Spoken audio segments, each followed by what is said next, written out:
Yes, that is right. DraftKings is back with their best ball offerings.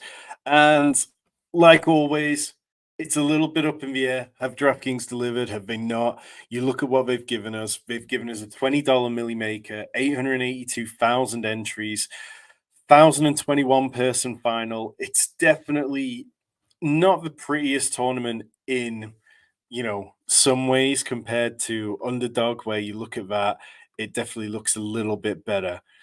But when you dive into the prize structure, if you make the final, you're only going to make 1K at a minimum, which isn't great when you compare it to Underdog, where on Best Ball Mania you could make 37.50 and make back all your 150 entries.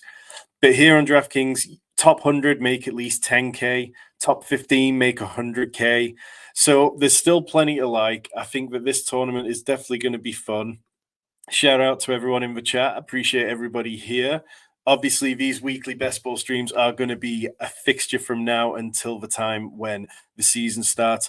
I've already got a few guests lined up who you will definitely know over the next couple of weeks. We're going to get straight into the draft. There's no point messing around with this. Let me just flip that over to this side and let's go. We want to dive in nice and quickly. I'm going to talk about the ways that you can win on DraftKings as we go. I haven't been into any of these drafts yet, so looking forward to it. Haven't played with any of the rankings, just going to go in cold, see how things shake out. I always like to do the first draft without really tinkering too much. So, few familiar names straight from the top. I see you, Flavorized. I see you, This Is Fine, Deft Angel. Yep, feels like the good old days of last year. We are back, and we are back into best ball season, as Pat says. So, whilst we wait for this to get going, in terms of what's been winning on DraftKings, the key difference between this contest and last year it was $10 entry. The year before it was $5. We've gone up by $15, in the space of 2 years, which isn't great. I'm not going to lie. I'm not a big fan of that. The size of it, though, you're looking at about 350,000 less entrants than there was last year. Last year it was 1.2 million. Of course, we didn't fill 1.2 million. It came up about 165,000 entries short, which resulted in 27,000 wildcard player spots. I mean, that was massive. That was something which really made it a plus EV tournament to enter. Your base advance rate went from like 16% advance rate to an expected advance rate of 19.3%. So, yeah, one of the good things we did have, as J Pitt mentions in the chat, last year they had the promotions for max entering. I would be very surprised if we didn't see more of that. There's already an offer in there that through May, for every 5 entries you do, you'll get a free one. There's the offer of on your first one, you'll get a second entry free. So they definitely seem happy to give a decent amount of stuff like that back.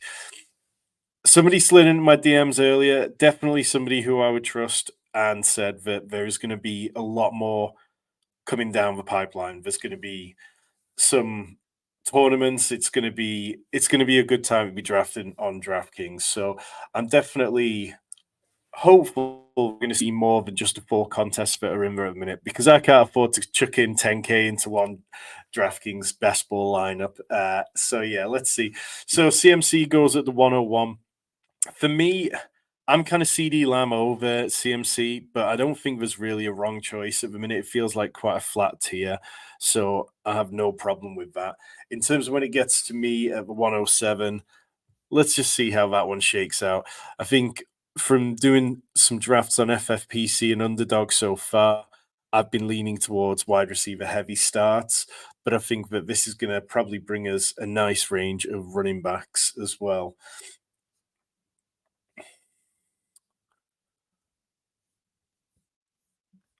If you've already been in these drafts, let me know how it's been for you the first couple you've been in. I'm going to go with Puka Nakua here. I was in the process of updating my rankings when this contest dropped. And if you want those rankings, if you're a Golden Deck Chair member on the Fantasy Sanctuary, you'll get all those along with a ton of resources, uploadable rankings for both Underdog and for DraftKings, as well as so much more. So I'm kind of flip-flopping a little bit on some of these players still. And one of the big decision points for me earlier was what I want to do with Brees Hall and Bijan Robinson because it felt like the draft definitely played out better for Bijan Robinson than it did for Brees Hall. Yes, we know Brees Hall's a stud. We know he's going to be able to do great things. He was a league winner last year, won people millions of dollars. But it just seems like the Jets want to keep adding running backs. And at a certain point, even if Brees Hall's being hyper efficient, it's just going to be a little bit trickier for him to get quite enough touches to always do the business. And as Death Angel says, hated that spot. Yeah, I think really when you're looking at the draft board right now, being in the first six picks up until that kind of, I mean, the first five feel completely fine. Flavorize going with Amon-Ra St. Brown at the 1-4 is definitely a little bit earlier than I'm seeing him go all the time. But I don't hate that at all. People are trying to figure out what to do with Justin Jefferson. And I think that there's a good chance that we see Justin Jefferson kind of fluctuate for a good few weeks, and then we'll start hearing a little bit of hype and a little bit of goodwill and stuff. And then, JJ McCarthy lighting up rookie minicamp, and maybe things will pivot back and he'll climb slightly higher. If T. Higgins had been traded, Jamar Chase was going to be my 101. I was kind of hesitating over putting him there already. But for now, I'm going with CD Lamb simply because the Cowboys haven't really done enough to change me off that. At this next spot, so there's a few players here who I'm kind of fading, and looking at ADP definitely doesn't feel fantastic. So Saquon Barkley, I've got a good few spots lower. Don't hate him. Devontae Adams, I'm kind of a little hemming and hawing because I'm not particularly wild on the quarterback situation there. DJ Moore, I don't understand DJ Moore's ADP, so I won't be clicking him. So I do not like this at all.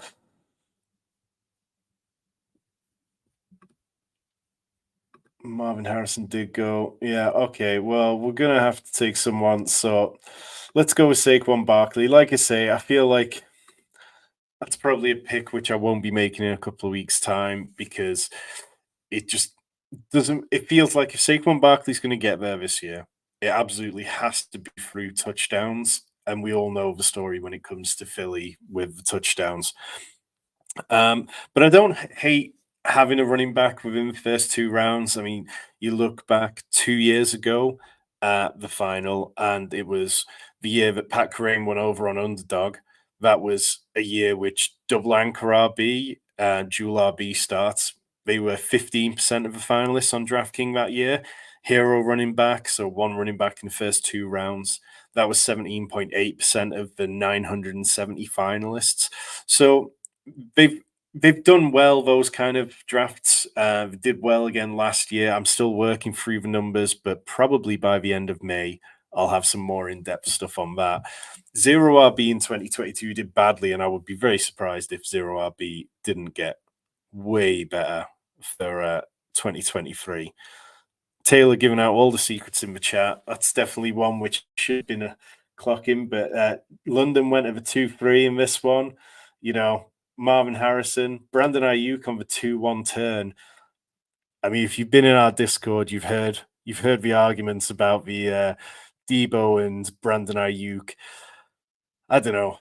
I think now that Brandon Ayuk is definitely looking more likely to stick in San Francisco this year, then it's probably going to be easier to draft him in the mid-second, I think. And Debo, I'll have very close to him in my rankings, but I'm not sure I quite get to the 2-1 turn. This is like a full-on underdog DGen draft for all this yellow. Can't be typical for DK, or it's going to be a long summer. Well, I think we're early. It's DGen o'clock. The drafts dropped, 100 minutes ago? It's definitely the purists out here right now, the sickos. As Cody says, there are some good values with these initial ranks.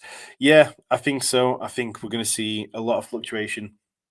And DraftKings ADP updates constantly. So we're definitely going to see things change very quickly. Devon Achan is a player who I've been trying to drop as far as I can because I feel kind of iffy to say the least on him. I'm not going to take him here because it's Cooper Cup for me. I like the Cooper Cup bounce back season. I think, without being relied upon quite as heavily as he was. And now, you know me, I'm going to stack when I can. Stacking some of it on DraftKings, I'm trying to get a little less heavy on. Looking back at the data 2 years ago, when you looked at the teams that made the finals, the most common amounts of stacks were, each team out had two quarterback stacks. That was 52% of the teams in the 969 team final had at least 52%. 52% of those teams had two quarterbacks stacked. Three quarterbacks stacked were only on 19% of teams, and one was on 21%. But the most common stacks were QB plus one wide receiver, which was twice as popular as QB plus two wide receiver. And it kind of went that way all throughout. It felt like if you were overstacking, you could get punished for it. So I'm trying to ease back slightly. Quarterbacks plus one, quarterbacks plus two pass catchers, and not really get too crazy. Um, yeah, so Travis Kelsey goes off the board as the tight end one, and then Sam Laporta just behind him. It feels like we're going to see the Chiefs really start to fluctuate. Just before we came on, I saw a report that the Chiefs are expecting to lose Rashi Rice for up to half the season. If that happens, you're looking at Xavier Way is absolutely going to flip Rashi Rice. Marquise Brown should be right there as well. So, yep. Back on the clock at pick 42. Take a little scroll down. I'm trying my hardest to not just auto click Lamar, but look, let's start best ball season as we intend to carry on. As the almost unanimous MVP second time. But yeah, so far this feels nothing too crazy apart from the double tight end stuff. Freaky Nasty, who's got Sam Laporta and Trey McBride. Otherwise, you're kind of seeing things play out as you would expect. The nice four wide receiver start there of Justin Jefferson, Mike Evans, Devonta Smith, and T. Higgins looks particularly fun. T. Higgins feels like a player who's going to be on the rise over the next month or so. Once training camp comes around, that sort of stuff. T. Higgins has said that he's going to attend camp, that he's going to play on the franchise tag, and why wouldn't he? It's still $21 million or so. CJ Stroud at 409 feels like a big pivot point this year.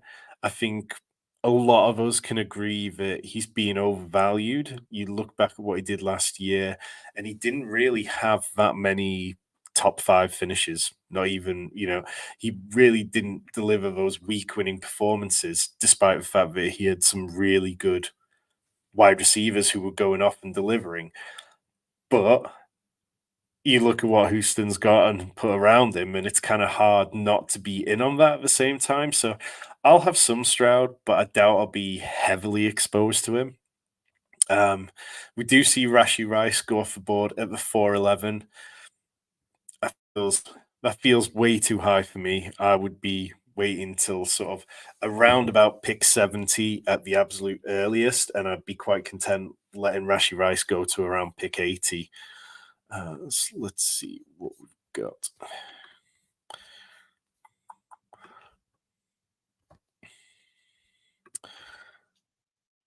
Isaiah Pacheco feels like a player that I want to push as high as possible in my rankings at the minute. You look at what the Chiefs have done, next to zero competition for him. They brought in J.K. Dobbins for a visit, decided they weren't going to sign him. And oh, look, it's Clyde Edwards-Helaire. Clyde Edwards-Helaire is not going to break out all of a sudden. It's a guy who had like 1,000 yards in his rookie season. He's never been over 600 since. So, sorry, 650. So, yeah, we can just disregard him. And I'd be content taking Isaiah Pacheco mid-third, back end of the third round. But we'll see how ADP kind of goes with that one. So I'm 2 picks away, and you know me, I'm looking at Zay Flowers and Mark Andrews. Either of those with Lamar feels completely fine. So we'll take Zay Flowers, kind of expecting a decent leap from Zay Flowers into year two. The big thing with Lamar is always just trust. You just see it that when it comes down to a moment where he needs to make a play, he goes to the players who he trusts. And people got on Zay Flowers for that fumble in the AFC Championship game. That was a very unique situation. So through 5 rounds, it's a big thing for me on DraftKings. Whenever you look at the data, not just here, but also on Underdog, also on FFPC, it's getting a decent amount of wide receivers early. And the one number which always shines out is 5 wide receivers before round 10. So that means by the time you're in round 9, you need to be taking your 5th wide receiver. There were teams in 2022 final, there were 8% of the 969 finalists were robust RB builds who'd taken 3 running backs within the first 5 rounds. The way that they still managed to make good teams was ensuring that they got to 5 wide receivers at the same time. So you can build differently on DraftKings to how you can on Underdog, but it is still a PPR format. The bonuses are massive, and getting those 5 wide receivers is a big deal. So that's something which you'll pretty much always see me do and see me prioritize. I get quite uncomfortable if I feel like I'm not going to be able to achieve that. But we'll definitely throw in a couple of robust RB builds at some point to see how they look, see how they feel. Although maybe not in this $20 contest now. DraftKings thinking we made them money. So Roma Dunze's top of the ADP there. You see he's already slid 10 picks past his ADP. I'm not doing that. I think that Roma Dunze probably belongs a little bit further down. And if anything, I would be more comfortable taking Brian Thomas Jr. I think, you look at the target competition between the two of them, and it's clear that his is less so. So yeah, let's take Brian Thomas Jr. and see if we can get a little bit of closing line ADP value. Maybe that one rises in the next few weeks.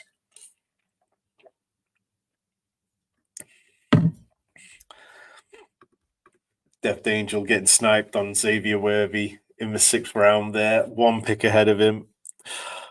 Man, it's good to be back in the DraftKings streets.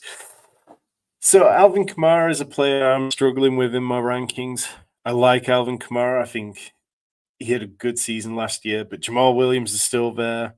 Kendre Miller is expected to take a second-year leap and actually be healthy this year compared with last year where he struggled a lot. So he's not somebody I think I'll be actively drafting a lot of, but I don't mind the value at mid-6th round. When you're talking about running backs in DraftKings formats where there's going to be a lot of bonuses and a lot of PPR points, he has a higher ceiling as most of the players who are drafted multiple rounds ahead of him. So let's see. Normally, I would have my Spike Week draft IQ on here, but like I say, I like to get through the first one of the year just completely naked and let the draft come to us and feel it out. But if you remember the draft IQ from last year, I highly recommend it. If you're one of our Golden Deck Chair members, you get access to that for 40% off all Spike Week products. All you need is the promo code that's in the Discord. Hit the join button down below. Rich's Rookie Guide version 2.0 came out today. 118 players, 179 pages, including his rookie model, players that he's avoiding, players that he's targeting.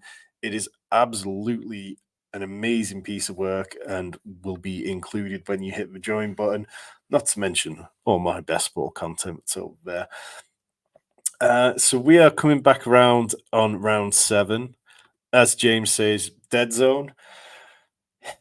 It's kind of, the dead zone feels like it's not really settled down this year. And it's almost like you're talking about a slightly delayed dead zone, maybe, because the 3rd round, I mean, we only saw Kyron and we only saw Devon Achan go off in this draft. But in some, I think you'll see Josh Jacobs, Derrick Henry, James Cook. So I don't know. I need to spend some time sort of looking and deciding who I think really belongs there. Lad McConkey with an ADP of 82 does not stand out as a play which I want to make. Um, Brock Bowers at 88 is a hard avoid. Let's take James Conner. I still quite like James Conner. I think at this range we can live with that. I don't think that the Cardinals really see him being completely washed this year. I mean, I don't mind Trey Benson. I'll be taking him in some drafts, but for now, we'll keep clicking it.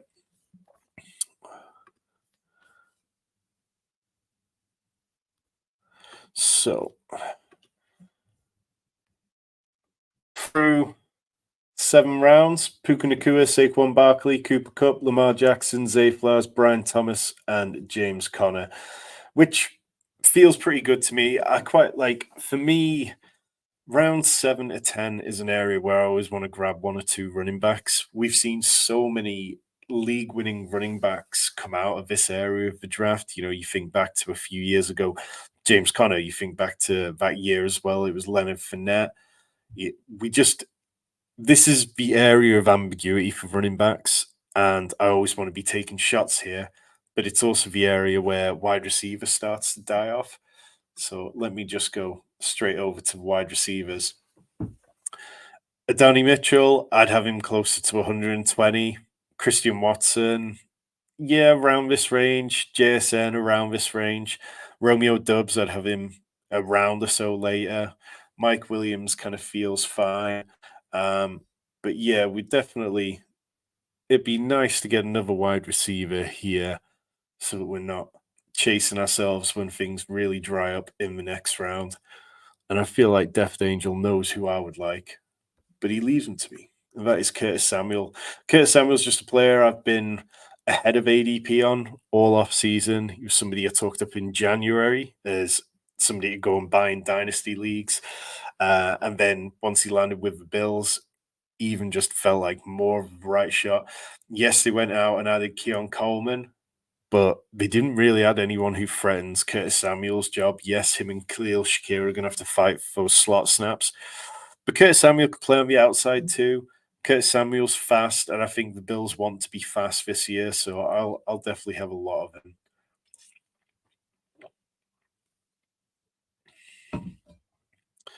Let me know in the chat if any picks from other people are surprising you. Let's see. DeAndre Swift, somebody who, again, I just kind of hit a point in my rankings where you go, I don't really know what to do with DeAndre Swift. He's in a freeway committee with the Bears. There's going to be a lot of mouths to feed there. Yes, they gave him a 3-year, $24 million contract, but yeah, he'll be somebody that if Raheem Mostert, Zamir White start getting pushed up, perhaps I'll take some, but definitely not masses.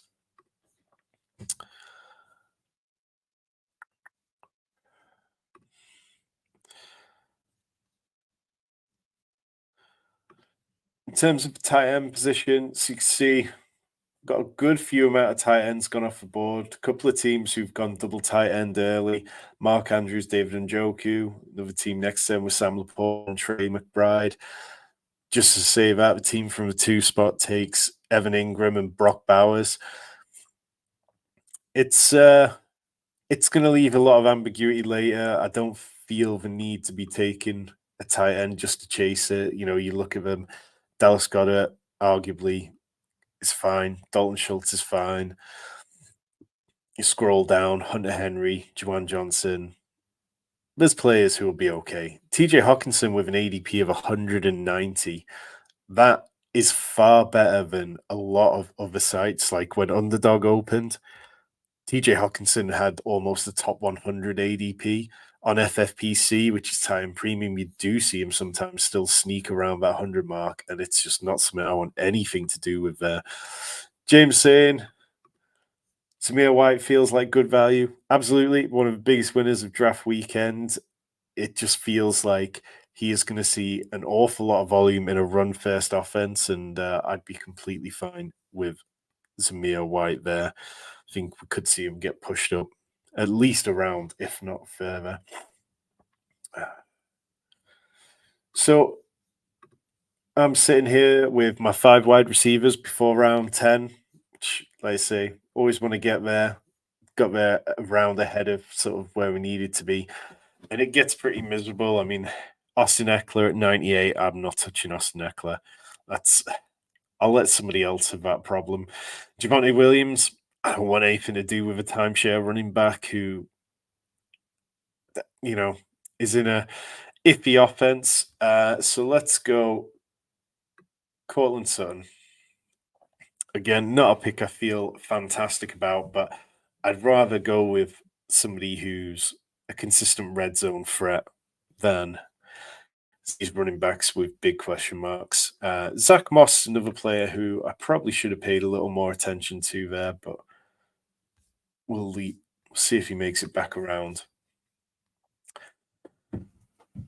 Quarterback starting to go off the board. Caleb Williams, Brock Purdy, Justin Herbert. That's the exact order that I've got them in my rankings. I think it feels completely fine like that. Caleb Williams probably gives us a bit more on the ground than Brock Purdy, who will be more efficient. And then Justin Herbert. I mean, it's just so hard to push Justin Herbert up when we look at the complete lack of weapons he's got. I think, like I was talking on the Monday stream where we were drafting in Best Ball Mania about how Justin Herbert would have been an interesting shout for the MVP if his odds were longer, but 16-1 just doesn't feel like you're really getting any kind of value on it. And he'll have to be hyper efficient. And sometimes that can happen in these Greg Roman offenses, but he's not going to give us the same kind of return for his legs that Lamar Jackson did.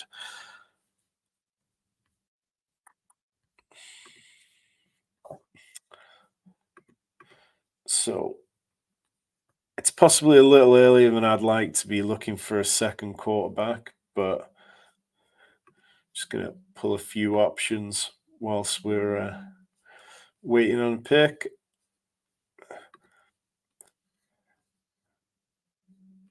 Joe Flacco, all the way down there. I'll save you last year. So Zach Moss is creeping his way back to me. I'll be very happy if he makes it back, but if not, there's some value in this range.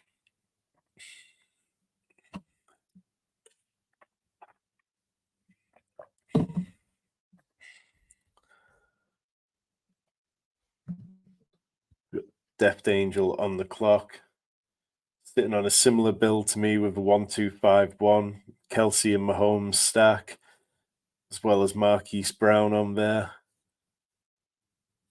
Brees Hall is a hero RB build, Raheem Mostert, and he takes Chase Brown, leaving me. Who took Zach Moss?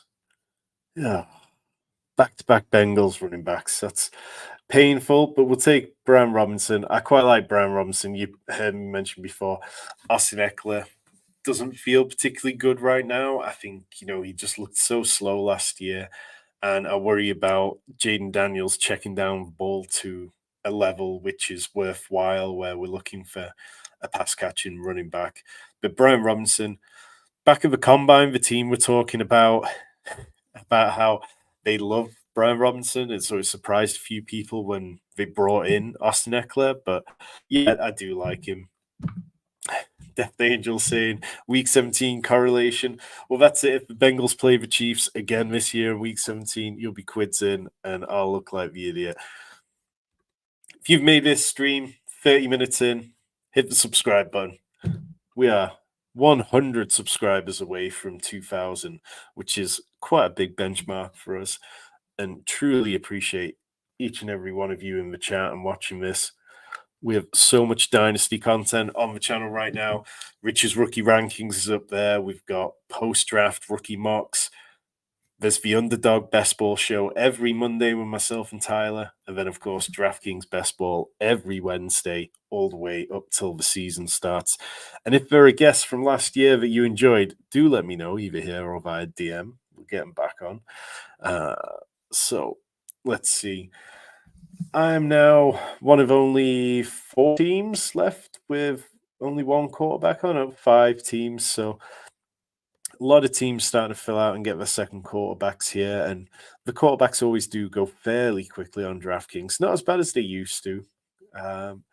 But I've got enough options late, and with Lamar, I'm still kind of okay leaning into a two quarterback team. Um, you go back 2 years ago, and it was 3-6-8-3 that dominated. And then last year, it was the same again. It was the most popular build in the finals. But we've seen winners have different teams to that. So 2 years ago, it was a 4 QB team. They had Jordan Love and Jacoby Brissett amongst their four. And then last year, it was a 2 QB team. So that won it also. I'm not always anchored to that, but yeah, I'll quite happily just not worry too much about the third quarterback unless I have to. So we're coming back up on the clock.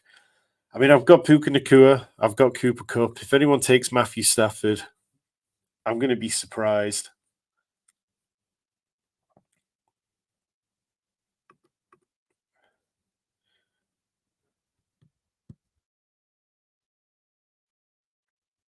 Gabe Davis goes, Matthew Stafford. So I had a question in the chat on Monday's show asking whether drafting this early before the NFL schedule's released, whether it's a negative EV thing to be doing, whether it's better to just wait. And that's true to a point, but it's kind of cancelled out by the fact that you look at all the values on the board, which just aren't going to be there when we get through to even a month from now, even a week from now, even 2 months from now. You know, how much longer are people going to be taking Brock Bowers in the 8th round? How much longer are people going to be taking Rashi Rice in the 4th round? Little things like that, which will change so much. And for every team that does stuff like that, if that turns out to be a bad idea, then it just makes our draft and our team slightly more plus EV in theory.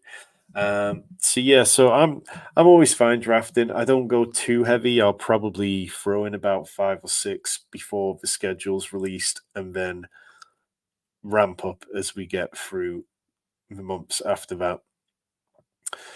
So sitting with a 2-3-6-0, definitely could do with a tight end at some point soon. Definitely could do with another running back. Jerome Ford at 139, 40 picks after Nick Chubb feels like a real bargain to me. In terms of players in this area of the draft, I don't mind Jalen Wright at 144. Ty Chandler a little further down at 157. Thanks for that tonight, Deft. We'll take Blake Corum, possibly a little too high at 134, but we'll add it to the Rams stack and just see. I think QB RB stacks is something that's become more popular over the last couple of years, and definitely there's times where they pay off.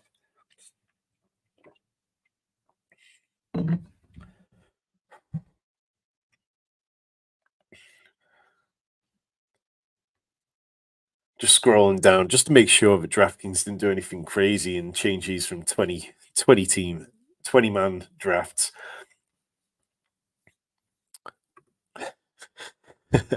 Well, I'll let it go. I should know better than to talk about players, but I want to draft seconds before actually drafting them. So now sitting on a 2-4-6-0. Feels like most of my needs are taken care of apart from tight end, which we can figure that out and plaster it together. Flavorize this out of the 4 spot with a 2-3-6-1. Going Amon Ra, Stephon Diggs, Michael Pittman, then leaving the wide receiver position alone till coming back and hitting Josh Dobbs, Romeo Dubs, Josh Downs, and Dontavian Wicks. Definitely feels like a fun team. Loads of stacking, loads of correlation. Ramondre Stevenson, Najee Harris, and Gus Edwards might not be the youngest running back room, but I really like all of them. I think you're looking at players with high projectable volume this year. And sometimes that's worth leaning into, particularly if then when you can get sort of round 13, 14 onwards, you can start taking some shots on younger rookies.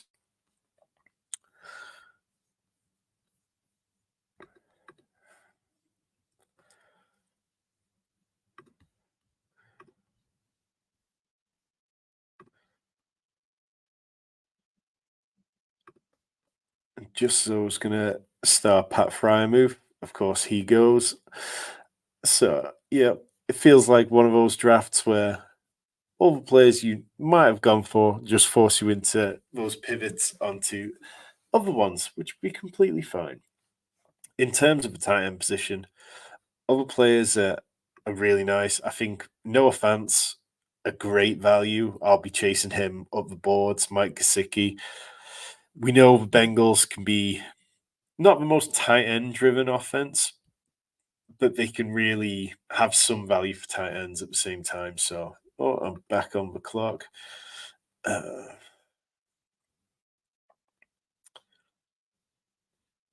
we'll take Ty Chandler here.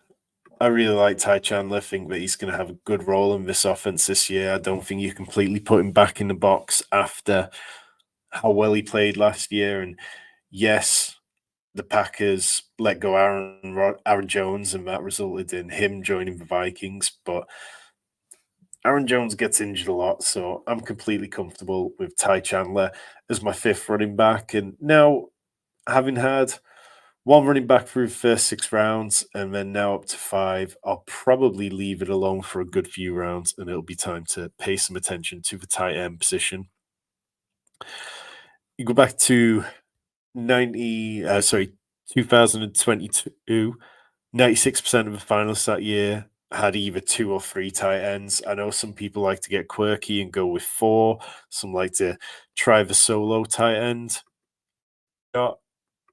But yeah, really, it's 2 or 3.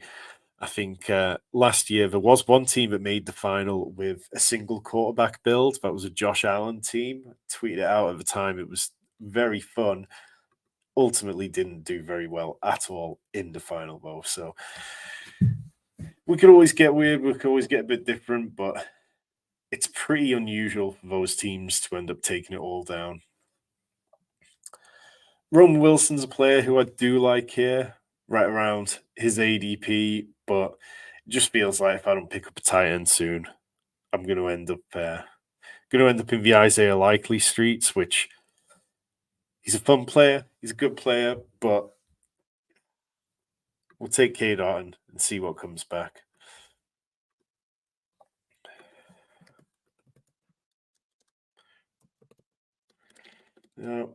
No ability to search by team this year, which is annoying. It used to be that you could do that, but and then now that it's Rashad Bateman in the 14th round. Who's taking Rashad Bateman in the 14th round?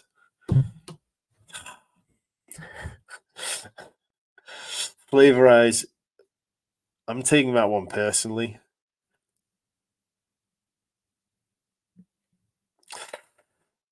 Rashad Bateman talked today about how he didn't expect to get a new contract from the Ravens. He thought they might want to move on because of the injuries he's had. It was quite an interesting situation with him. He was recovering from the Liz Frank injury off season, chose not to report to camp for the first day. I have to assume that he'd been told to do that by his agent or something.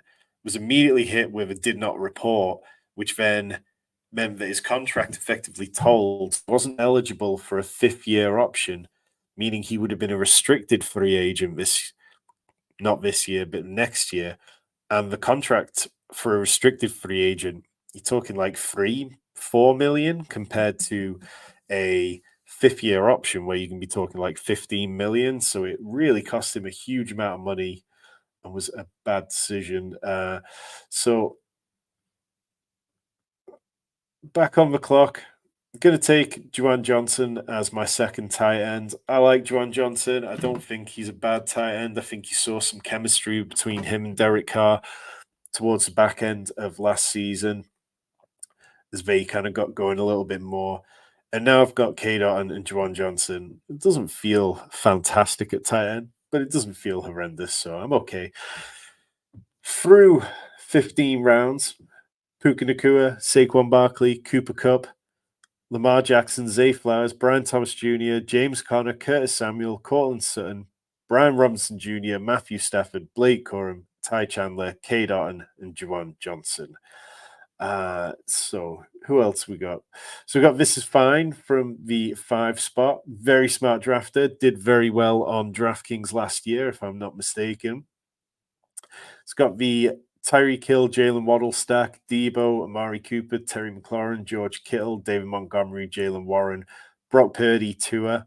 I mean, that is nice with the Debo, Kittle, Purdy, and then the Tua double stack as well. That feels very good, very solid. And then Deshaun Watson is QB3. Death Angel next to me, Brees Hall in a Hero RB build, Devontae Adams, Travis Kelsey, Patrick Mahomes, Marquise Brown, Jordan Addison, DeAndre Hopkins, Raheem Mostert, Tyler Lockett, Chase Brown, Troy Franklin, John Ford, Luke Musgrave, Wandell Robinson, and Demario Douglas.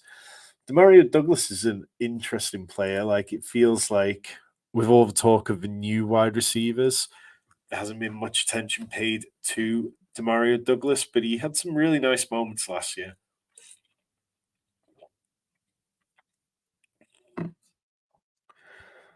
4 picks away. So really, I'm just looking to scoop value at this point in the draft. Keaton Mitchell sat with an ADP of 186. It feels kind of okay given the injury he's got, but I'm not sure I'd be taking him. Demarcus Robinson, after all that talk about me saying skinny stacks and stuff, it would be very on brand for me to end up with 4 players stacked on a Ram stack, but we'll see what shakes out. And then, of course, Noah Fant, who I did mention, is somebody I like.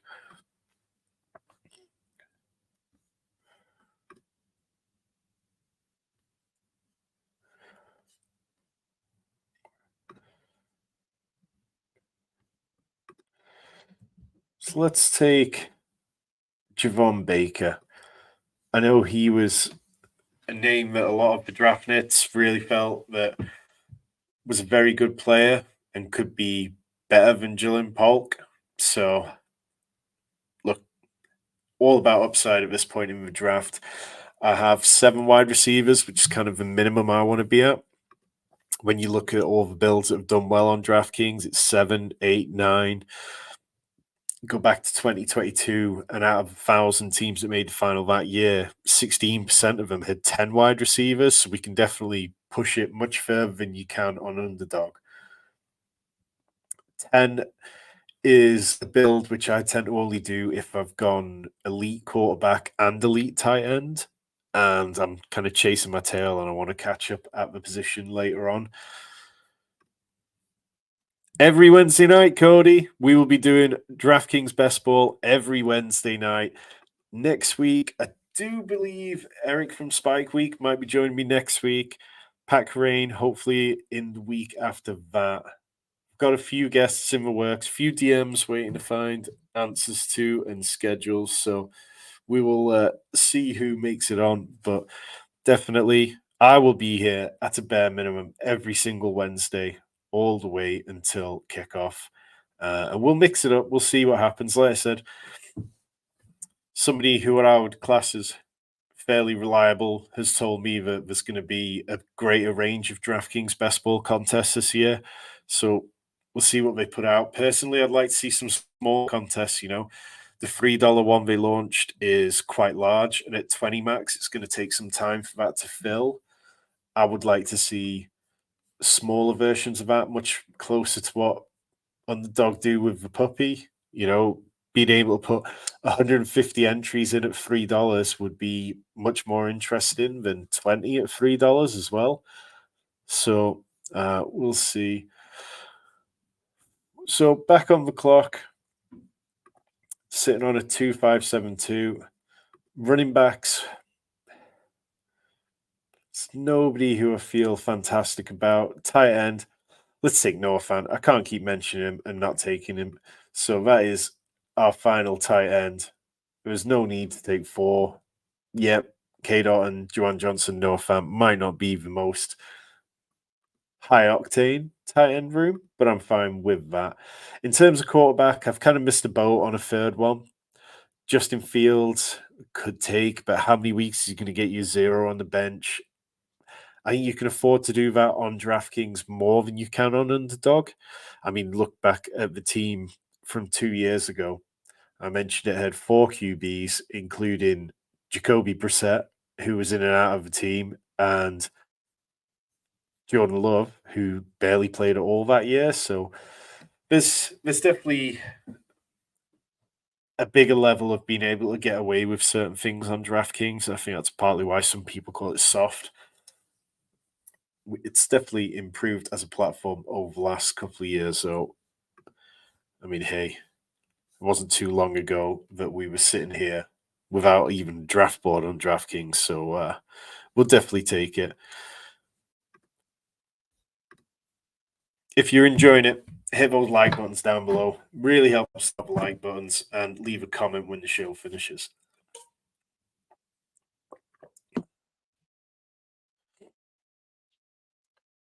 So, in terms of every other team in here now, let's take a second to look at this team at the 11 spot. 4-5-5-3. That's not a build I would go with.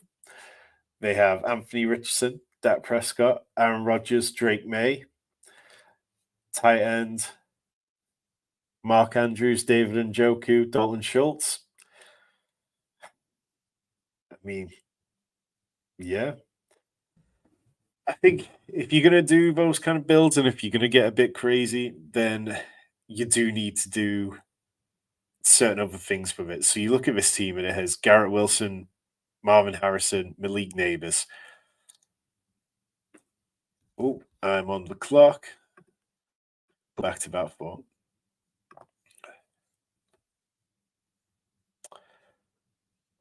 I'll take Dylan Laub, playing the idea that if anyone's going to challenge Zamir White, it should be him. As I was saying, I think if you're going to do renegade stuff like this, then you kind of need to prioritize a stack. And this one, the only real stack in there is Rodgers to Garrett Wilson. Or if you're going to do it, then you need to embrace fragility somewhere. So this team has 5 running backs. I think if you're leaning into fragility there, Josh Jacobs is fine, but Austin Eckler and Nick Chubb, if they're making your lineup, it's going to get pretty dicey. And if Will Shipley's making your lineup consistently over those two, then you've probably built in a way which is counterproductive anyway. So it's not how I would build one. Taysom Hill goes at the 17-12 in this draft. I don't dislike that at all. I think when you look at what Taysom Hill brings, he's always going to pop up for a couple of weeks a year. I was a bit worried last year in the change of offense that perhaps he'd get phased out of it, but it just seems like he's such a big part of what the Saints want to do consistently. So sitting here with a 2-6-7-3, feel pretty comfortable at running back with Saquon, James Conner, Brian Robinson, Blake Corum, Ty Chandler, and Dylan Laub. We're going with Laub or Lube? Let me know in the chat. So really, I'm kind of fine to just take some wide receiver shots. In terms of players available, Darius Slayton, who says that he's having a contract dispute and holding out at the minute. I'm not sure the Giants will be sweating too much. KJ Osborne, it's not overly pretty. I'm definitely having a little too much in terms of them. I'll take Nelson Aguilar. Popped up with a few decent games last year. In terms of the Ravens so far, I had Lamar, I had Zay Flowers, and that was it. So Lamar plus 2 pass catches feels okay. And then let's scroll down. Let's see who we can find deep here. See if there's anyone of value. Somebody shout if I'm back on the clock.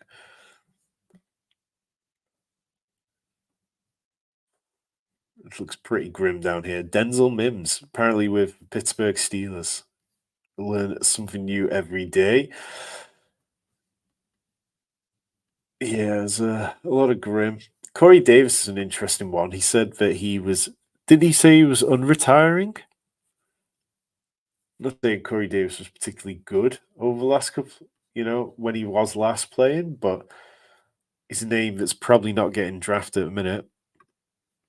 Greg Dortch, yep, definitely got the inside track on the slot receiver job in AZ.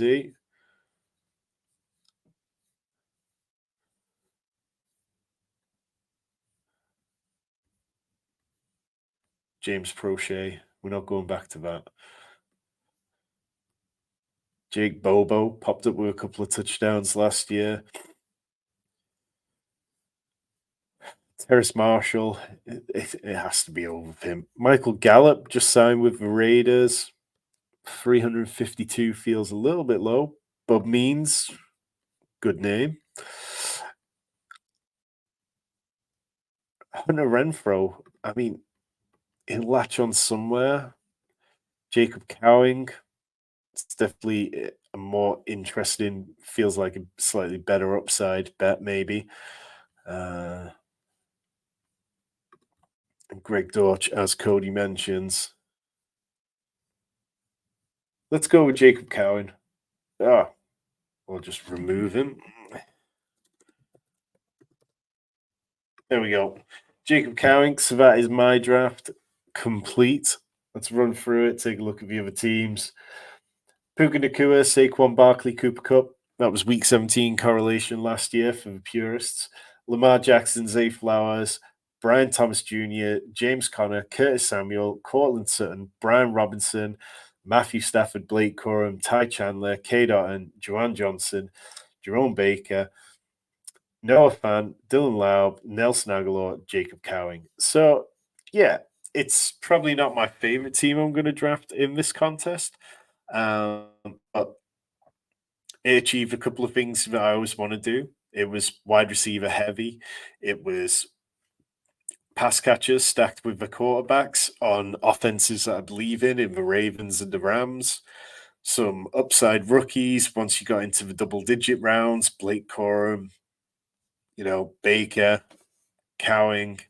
So I don't dislike it at all. I think in terms of players that I would want to be targeting, I possibly would have gone with a three quarterback build this early. So Bo Nix would have been somebody I could have been taking. Um,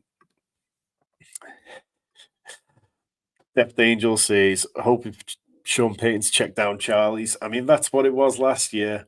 It feels like it could definitely be it again. Greg Dulcich in the 20th round feels pretty decent. I mean, I would have definitely taken Dulcich over Parham. So I like that. Theo Johnson could be okay.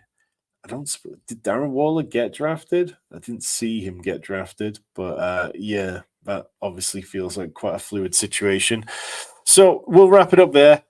Just a quick one, Express draft this week, but I will be back next Wednesday. I will make sure we have a good guest and I'll make sure that we have some more talking points for it.